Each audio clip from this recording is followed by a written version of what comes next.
I shouldn't be alive to tell you this story. The fact that I am here, sharing what happened in that cursed Firewatch Tower, is nothing short of a miracle. 3 weeks ago, I was just another forest investigator, following up on reports of mysterious disappearances in the Blackwood National Forest. Seasoned rangers vanishing without a trace, hikers going missing, and strange lights flickering in an abandoned Firewatch Tower. But what I discovered there and changed everything I thought I knew about reality. The evidence was scattered across decades of reports, 17 missing persons cases, all within a 5-mile radius of that tower. What caught my attention wasn't just the disappearances, but the pattern. Every victim had reported seeing a figure in the tower's window, watching them. A figure that shouldn't have been there, since the tower had been officially abandoned since 1987. And now, as I sit here documenting everything, my hands still shake when I remember that first night, when I saw it too. The silhouette that stood impossibly tall, its head brushing against the tower's ceiling, staring down at me with eyes that glowed like dying embers. The drive to the tower was ordinary enough. That's how these things always start, right? Just another day on the job. The gravel road wound through dense forest, trees pressing in on both sides like silent spectators. My department-issued SUV bounced over potholes as the afternoon sun filtered through the canopy. Everything in my training told me this was routine. Investigate the disturbances, file the paperwork, case closed. But something felt off from the moment I parked at the base of the trail. The air was too still, the forest too quiet.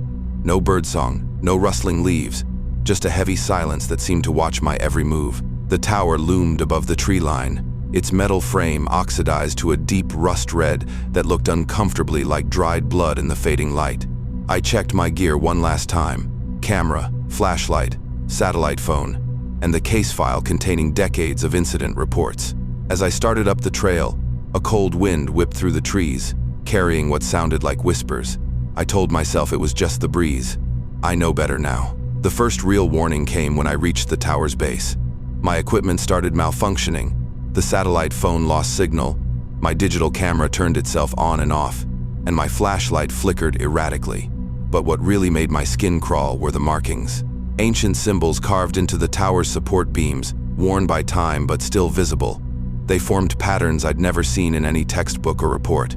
As I photographed them, I noticed they seemed to shift in my peripheral vision, rearranging themselves when I wasn't looking directly at them. The metal stairs groaned under my weight as I began my ascent, each step echoing unnaturally in the dense forest air. Halfway up, I found the first piece of evidence, a ranger's logbook from 1986, its pages filled with increasingly frantic entries. The final entry caught my eye. "It's not protecting the forest from us. It's protecting us from the forest." The words were scrawled desperately, the page stained with what looked like tears, or something darker. Inside the tower's cabin, time seemed to move differently. Dust motes hung suspended in the air, unmoving despite the breeze outside. The room was a snapshot of abandonment, maps yellowed with age, dead radio equipment, and a half-empty coffee mug, its contents turned to stone. But it was the wall of photographs that made my blood run cold. Hundreds of Polaroids, spanning decades, each showing the same thing: a dark figure standing among the trees, growing closer in each successive image. The most recent photos showed it at the tower's base, looking up. As I studied them, I noticed something horrifying. In the latest photo, dated just last week, a second figure had appeared. It was standing in the exact spot where I had parked my car. That's when I heard it. The first heavy footstep on the metal stairs below. And another. And another. Something was climbing up to meet me. The temperature plunged as the footsteps grew closer. My breath came out in visible clouds despite the summer heat.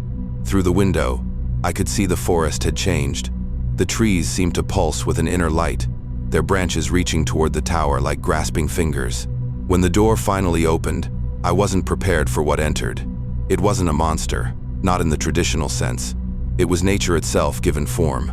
A towering figure woven from branches, leaves, and shadows, with eyes that held the wisdom and fury of ancient forests. It spoke without speaking, pushing images directly into my mind. Centuries of human destruction, forests burned and cleared, the earth's pain, and its revenge. I understood then. This entity wasn't just a guardian, it was a judge, and humanity's case was being heard in this forgotten tower, with me as the unwitting defendant. What happened next still haunts my dreams. The entity showed me visions of what truly happened to the missing people. They weren't dead. They had been returned to nature, absorbed into the forest itself. I saw their faces in the bark of trees, heard their whispers in the rustling leaves. The tower wasn't just a lookout post. It was a courthouse where nature itself passed judgment on those who ventured too close to understanding the truth. The entity revealed that humanity's dominion over nature was merely an illusion, a temporary arrangement that was rapidly coming to an end. The missing persons were just the beginning, a warning of what was to come if humanity didn't change its ways. As these revelations flooded my mind, the tower itself seemed to come alive, its metal frame groaning and twisting like a living thing. The entity offered me a choice that wasn't really a choice at all. I could join the others, become one with the forest. My consciousness spread through the roots and branches until individual identity became meaningless. Or I could leave, carrying a message to the world about what I'd seen. But there was a catch. If I chose to leave, I would become a marker, a living warning sign. The forest would forever be watching me, ensuring I didn't reveal too much or too little. As I stood there, paralyzed by the weight of the decision, I saw movement in the trees below, the faces of the missing, now part of the forest, silently pleading with me. Their expressions were not of horror, but of serenity. They had found peace in their transformation. Yet something in me rebelled against the idea of surrendering my humanity, even for such transcendent unity.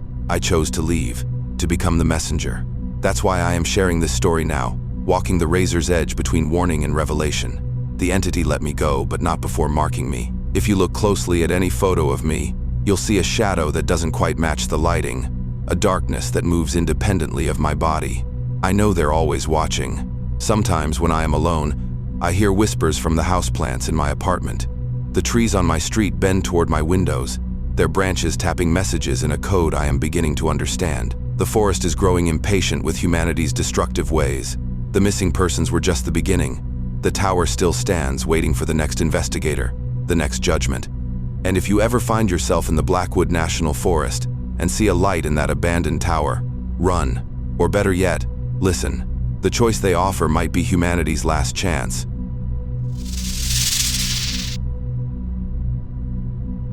I never should have taken that job in the fire lookout tower.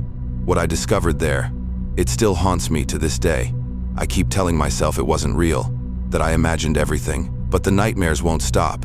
The staircase, that impossible staircase in the middle of nowhere. Let me start from the beginning. But I have to warn you, what happened to me out there in those woods changed me forever.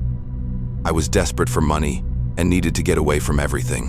When I saw the job posting for a fire lookout position in the remote wilderness of Montana, it seemed perfect. 3 months of solitude, just me and nature. The pay was good, and the recruiter said the job was simple. Keep watch, report fires, maintain the tower. Easy, right? If only I'd known what was waiting for me in those woods. If only I'd paid attention to the warning signs. The recruiter's strange behavior when I asked about the previous lookout. The way he avoided my questions. The mysterious note I found in my predecessor's logbook. Whatever you do, don't follow the stairs. The drive to the tower took 4 hours on winding dirt roads. Cell service disappeared 2 hours in. By the time I arrived, the sun was setting, painting the sky in deep reds that seemed almost wrong somehow. The tower stood like a lonely sentinel, perched on top of the highest peak for miles. My new home for the next 3 months. The ranger who dropped me off seemed in a hurry to leave. Remember, he said, stick to the marked trails. Some folks get turned around out here, and he didn't finish the sentence, just handed me the keys and practically ran back to his truck. The tower itself was basic but comfortable, a small living space with a 360-degree observation deck. As I unpacked, I found more mysterious notes scattered throughout the tower. They appear at dusk. Don't look down when you are on them. They lead somewhere we're not supposed to go. I told myself they were just pranks from previous lookouts. But that night, as I made my first routine perimeter check, I saw something that made my blood run cold. A wooden staircase, standing perfectly upright in a small clearing, leading up into nothing but darkness. I rubbed my eyes, convinced I was seeing things. But it was there, an ordinary-looking staircase, the kind you'd find in any old house, complete with a handrail and worn carpet running up the middle. Just standing there in the woods. No building attached, no logical reason for its existence. My first instinct was to radio it in, but something stopped me. The way the moonlight hit it made the stairs seem to shimmer, like they weren't quite solid, like they didn't quite belong in our reality. I approached carefully, my flashlight beam dancing across the weathered steps. The wood looked ancient, yet perfectly preserved. No rot, no decay. As I got closer, I noticed something odd. The air around the staircase was completely still. No breeze, no sounds of nocturnal animals, just absolute silence. My hand hovered over the railing. Everything in my body screamed not to touch it, but curiosity won out. The wood felt ice cold under my fingers, and when I pulled my hand away, my fingertips were numb. That's when I heard it. Footsteps, coming from somewhere above the staircase. Heavy, deliberate steps, descending toward me. I ran back to the tower and locked every door and window. Sleep was impossible that night.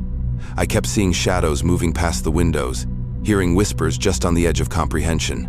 The next morning, I convinced myself it had been a hallucination from the altitude and exhaustion. But when I checked my logbook, I found a new entry I didn't remember writing. "They're calling you. Don't answer." The staircase appeared again that evening, in a different location, and the next evening, and the next. Each time those footsteps, getting closer. Each time the pull to climb those stairs grew stronger. I started having dreams about what waited at the top. Answers, treasures, lost loved ones. The dreams felt so real, so tempting. I began to understand the notes left by the previous lookout. The stairs were like a drug, calling to something deep inside me. I found myself making excuses to do more perimeter checks, hoping to find them again. One night, I caught myself sleepwalking toward them. I woke up just one step away from placing my foot on the first stair. I had to understand what was happening. I spent my days digging through old logbooks, searching for patterns. What I found chilled me to the bone. Every lookout before me had encountered the stairs. Some ignored them and quit within days. Others gave in to the temptation. Their logs became increasingly erratic before stopping abruptly. Missing persons reports followed. The stairs had been appearing in these woods for decades. Local folklore spoke of an ancient evil, a doorway to somewhere else. Native American warnings about a place where the veil between worlds was thin. Government reports were heavily redacted, but I found references to spatial anomalies and dimensional irregularities. My radio started picking up strange frequencies, voices speaking backwards, crying for help. The GPS would glitch whenever I got near the staircases, showing impossible coordinates. The deeper I dug, the more I realized these stairs weren't just a paranormal phenomenon. They were part of something much bigger, much older. Something that had been waiting for people like me. It happened on my 47th day. The stairs appeared closer to the tower than ever before, almost right outside my door. The footsteps were louder this time, more insistent, but something was different. I heard a voice I recognized. My sister's voice, calling for help. She had disappeared 3 years ago, no trace ever found. "Help me, please, I am trapped up here." My heart nearly stopped. I knew it was a trick. Had to be a trick. But what if it wasn't? What if she had been here all this time? I grabbed my flashlight and approached the stairs. The air crackled with electricity. Each step I took toward them felt heavier than the last. My sister's voice became more desperate. I placed one foot on the first step. The wood creaked beneath my weight. The second step. Third. Fourth. The world around me began to distort, reality bending like a funhouse mirror. That's when I saw them. Other staircases, dozens of them, floating in a void that shouldn't exist. And on those stairs, shadows of people, climbing endlessly upward, never reaching the top. I don't remember how I got back to the tower. One moment I was on those stairs, staring into that impossible void, and the next I was huddled in the corner of my room, shaking uncontrollably. My clothes were covered in a strange black substance that evaporated when touched. The logbook was filled with pages of frantic writing in my handwriting. Coordinates, symbols, warnings I don't remember writing. My watch showed I had lost 3 days, but it felt like minutes. The stairs were still there, but different now. Darker, hungry. The footsteps had become a constant drumbeat, and my sister's voice had transformed into something inhuman. I knew I had to leave, but the roads were different every time I tried to drive out. They kept leading me back to the tower, back to the stairs. I was trapped in their game. That's when I remembered something from the old logs. A ritual, a way to break their hold. It would cost me dearly, but I had no choice. What I did next, I am not proud of it, but it was the only way to escape. I've been safe for 2 years now, but safety is relative when you've seen what I've seen. Sometimes I catch glimpses of stairs in ordinary places, shopping malls, office buildings, my own home. They call to me, but I resist. The official report says I had a mental breakdown from isolation. They found me wandering the forest, babbling about staircases and voices.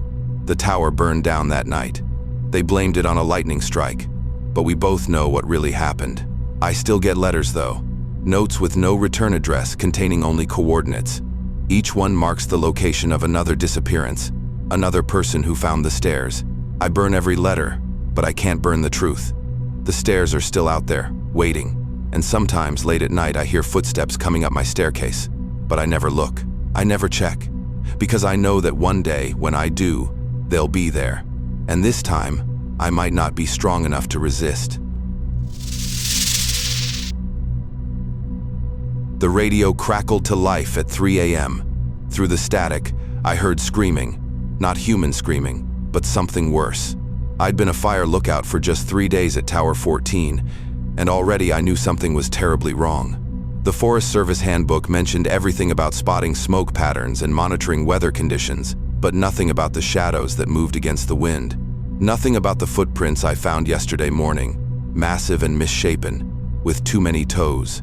And definitely nothing about the way the trees seemed to whisper at night, carrying voices that spoke words I almost understood but desperately wished I didn't.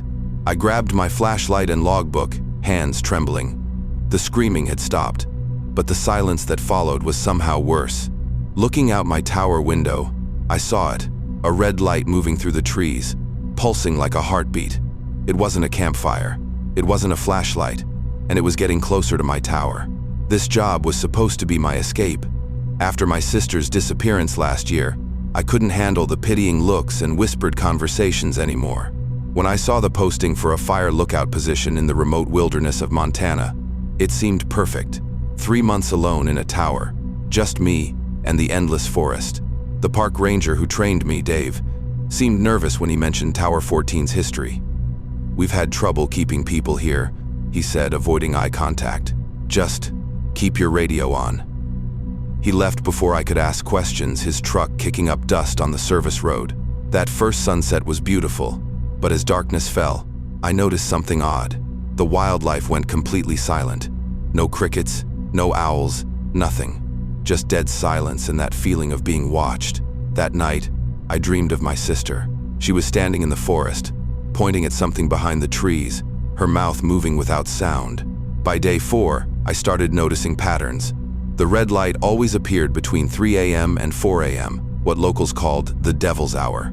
The Forest Service map showed no other structures or towers for miles, yet I kept seeing glimpses of something that looked like window reflections deep in the woods. The worst part was the smell, like wet earth and decay, growing stronger each night.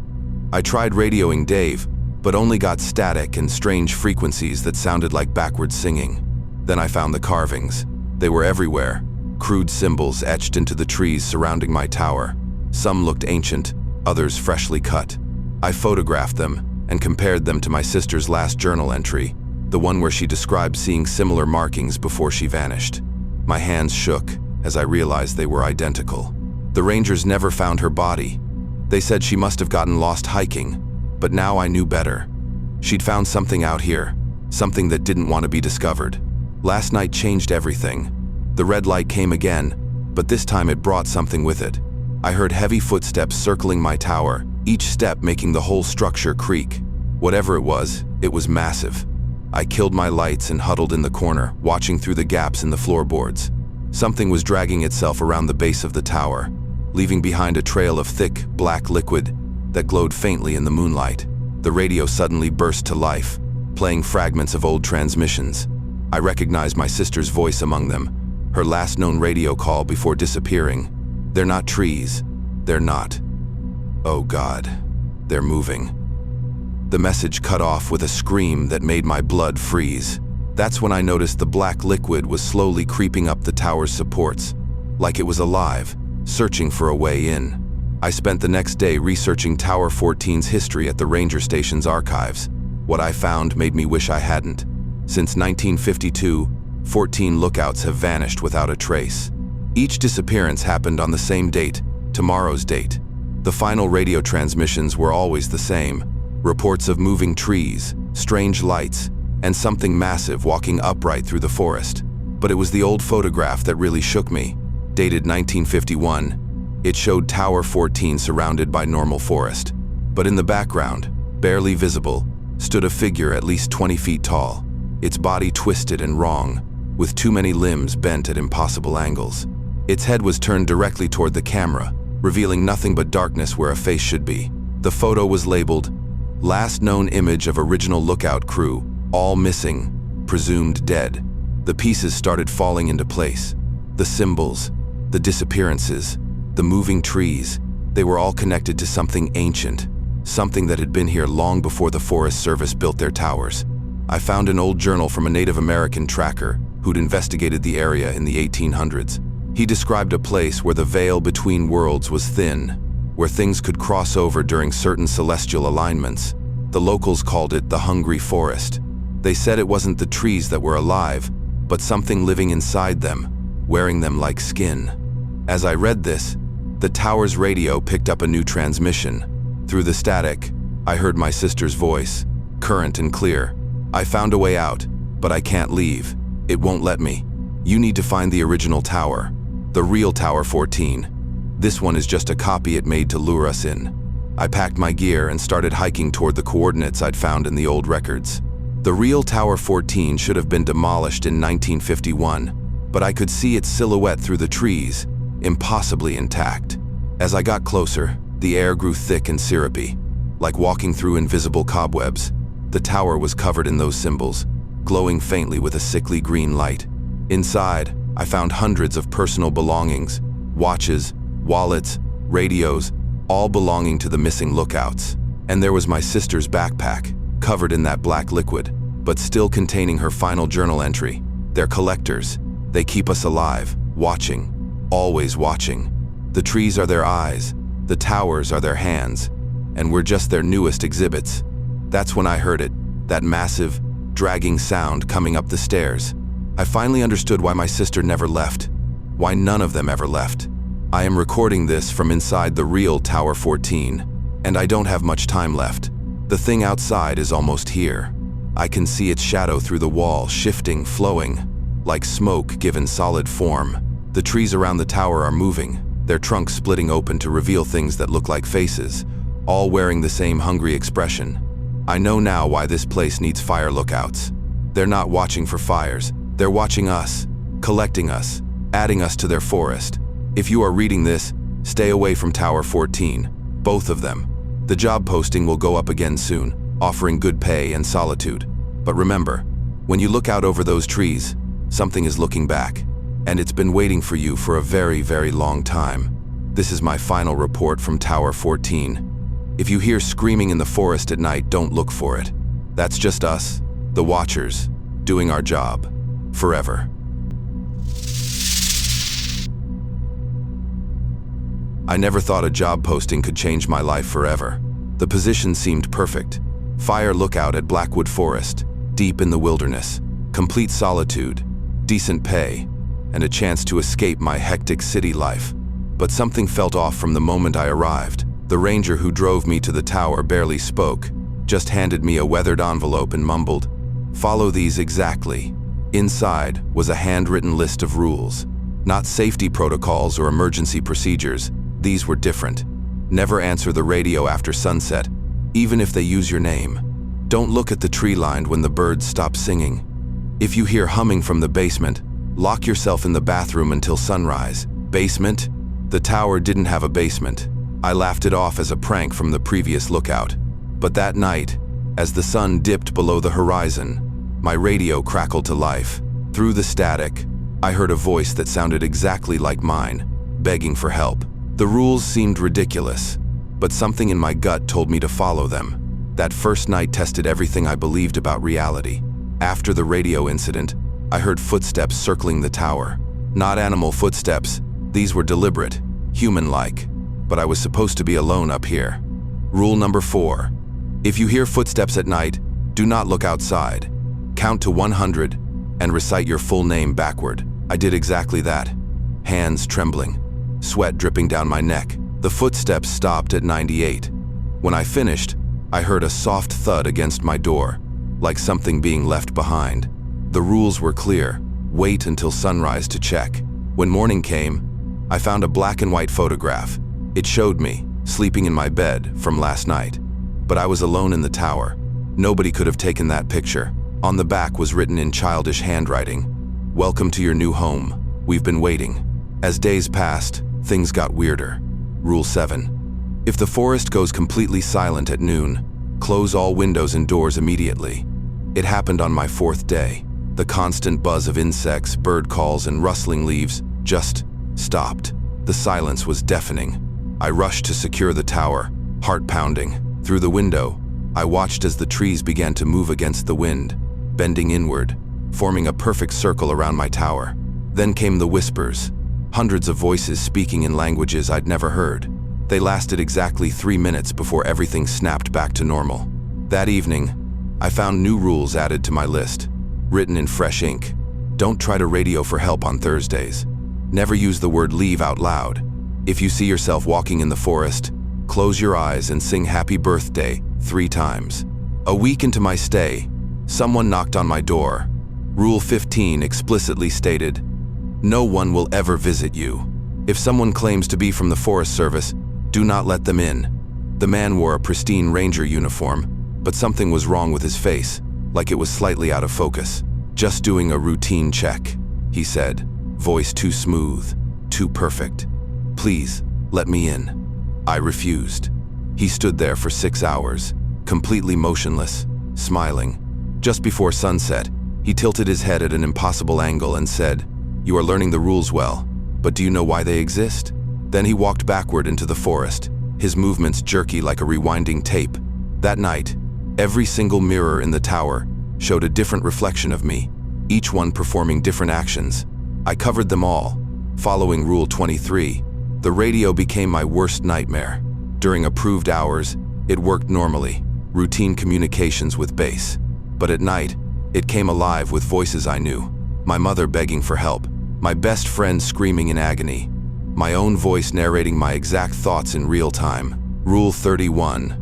When the radio speaks in familiar voices, respond only with, "This frequency is no longer in service." Each time I did, the voices would cry, wail, or laugh, but they'd eventually stop. One night, the radio started broadcasting numbers. I recognized them, dates when people had died in my life. Then it started announcing dates that hadn't happened yet, including mine. I memorized that date, though Rule 42 warned against it. Was I really going to die in exactly 13 days? I discovered why the rules mentioned a basement. Behind a bookshelf, I found a narrow staircase descending into darkness. Rule 50. The basement exists only on Tuesdays between 3:15 and 3:17 p.m. I waited for the right time and ventured down. The room was filled with hundreds of photographs, all showing past lookouts. In every picture, they were smiling directly at the camera, but their eyes were always looking in different directions. On the back of each photo was a number, days they lasted before breaking a rule. The longest was 47 days. I found an empty frame with my name already engraved on it. Next to it was a logbook. The last entry read, "They're not rules, they're a recipe, and we're the ingredients." Everything changed when I accidentally broke Rule 65. Never make a promise to the forest. I had whispered, "I promise I'll figure out what's happening here." The tower transformed. Walls shifted like liquid, windows multiplied and showed different times of day simultaneously. My reflections stepped out of the mirrors and began performing daily tasks, ignoring me completely. The radio broadcasted every conversation I'd ever had in my life, played backward. Through my window, I watched myself arrive at the tower again and again, each time following a different set of rules, each time meeting a different fate. I realized I wasn't the first me to be here, maybe not even the 100th. The rules weren't for survival, they were for selection. On my final day, everything made sense. The rules were a test, but not for survival, for replacement. Each lookout before me had been offered the same choice I now faced. The forest wasn't just a location, it was an entity, ancient and hungry. It needed guardians, watchers who could blur the line between reality and nightmare. The rules weren't protecting me from the forest, they were transforming me into something that belonged here.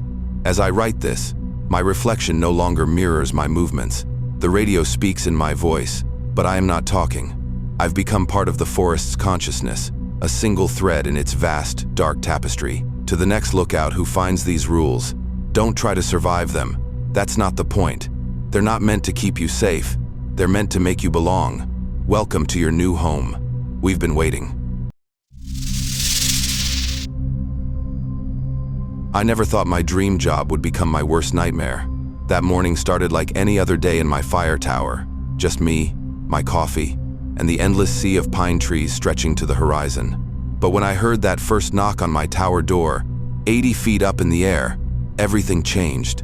Nobody was supposed to be up here. Nobody could be up here. I was the only person for 50 miles in any direction. Yet there it was again. Knock, knock, knock. The sound echoed through my tiny lookout cabin, making my blood run cold. I grabbed my radio, but all I got was static.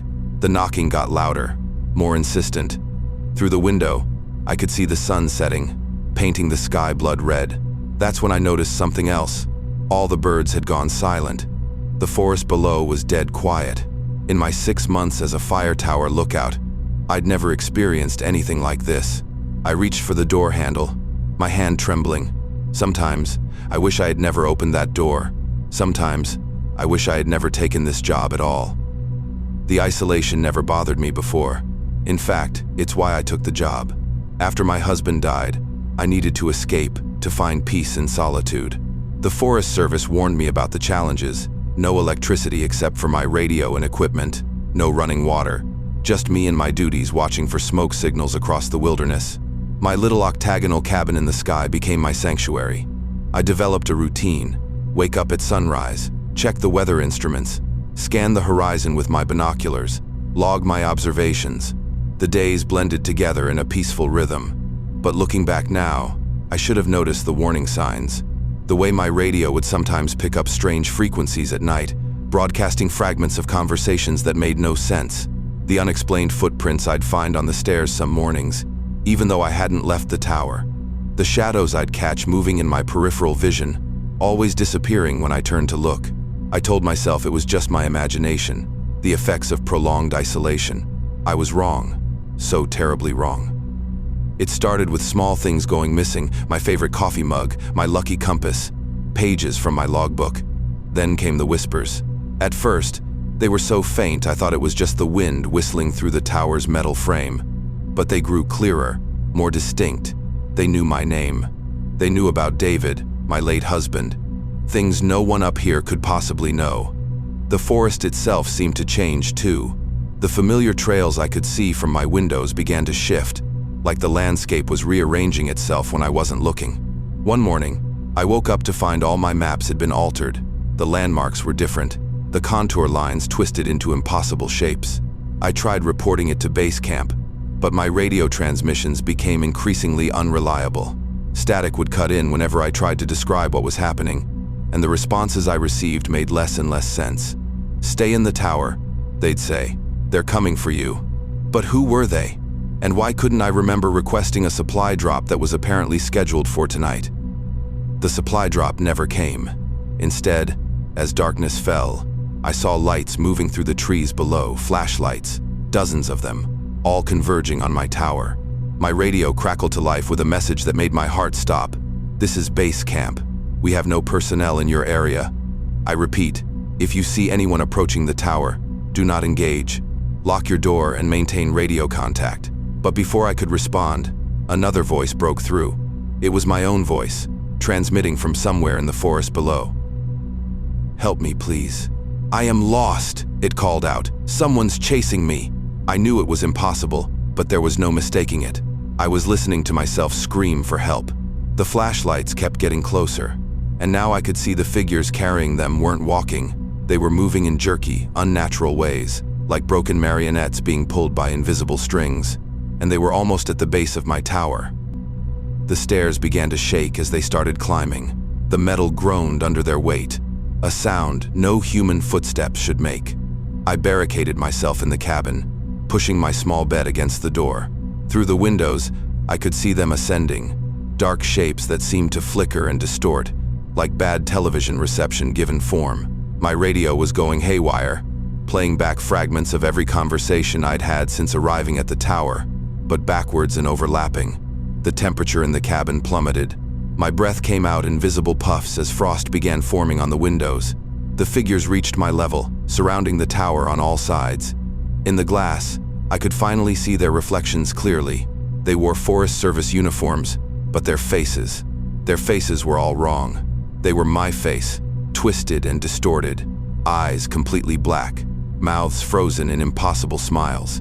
And then, in perfect unison, they all raised their hands and began knocking on every window at once. The windows shattered inward, sending glass flying everywhere. I screamed and dove under my desk as they poured in, these things wearing my face, moving like broken dolls. My radio exploded in a shower of sparks, and in the strobing light, I saw something that destroyed my last shred of sanity.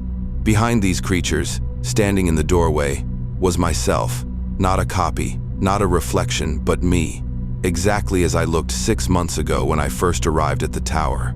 She smiled at me, and I watched in horror as her face began to melt, revealing something ancient and wrong beneath the skin. "Time works differently up here," my voice said, but it wasn't coming from her mouth. It was coming from inside my own head. We've been waiting so long for someone perfect, someone alone, someone who nobody would miss.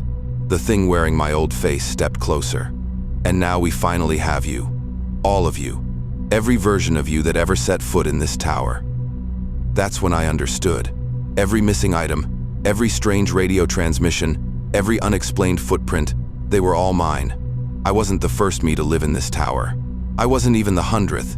Time wasn't moving forward up here. It was moving in circles, like a snake eating its own tail. Each version of me had lived through this same night, this same horror, over and over again. The maps changed because the forest was breathing, shifting, feeding on our fear. The tower wasn't a lookout point. It was a trap, a focal point, where reality had worn thin from too many overlapping timelines. I could see them all now, endless versions of myself, each one trapped in their own loop, their own moment of terror. Some were still human, some weren't. And now it was my turn to join them, to become another layer in this palimpsest of horror, another voice in the radio static, another face at the window to terrify the next me. I am recording this as a warning, though I know it won't make a difference. The next me won't hear this until it's too late, just like I didn't. The sun is rising now, but it's not the sun I remember. It's darker, older, hungry. The thing that wore my face tells me I have a choice. I can join them willingly, become part of this endless cycle, or they'll take me anyway. Either way, the tower will have its sacrifice. Either way, the forest will feed. So if you are listening to this, if you are thinking about taking that lonely job in the fire tower, don't. But you will. You already have. You always do. Because I did. And I am you. And you are me. And we are all part of the tower now. The knocking is starting again. Another me has just arrived for her first day of work. And I have to go now. It's my turn to knock on the door.